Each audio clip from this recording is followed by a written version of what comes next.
తాజాంశాన్ని చూస్తున్నాం. నగదు రహిత లావాదేవీలపై ముఖ్యమంత్రి చంద్రబాబు టెలికాన్ఫరెన్స్ నిర్వహించారు.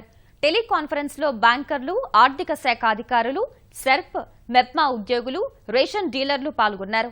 రాష్ట్రంలో నగదు కొరత పరిష్కరించే గురుతర బాధ్యత అందరిపై ఉందని సీఎం వ్యాఖ్యానించారు.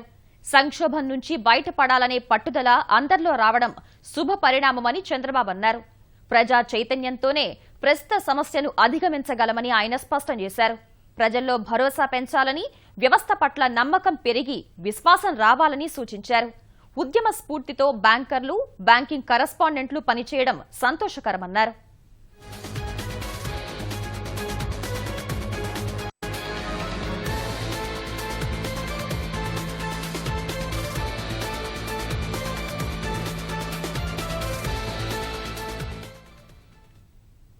నగదు రహిత లావాదేవీలపై ముఖ్యమంత్రి చంద్రబాబు టెలికాన్ఫరెన్స్ నిర్వహించారు.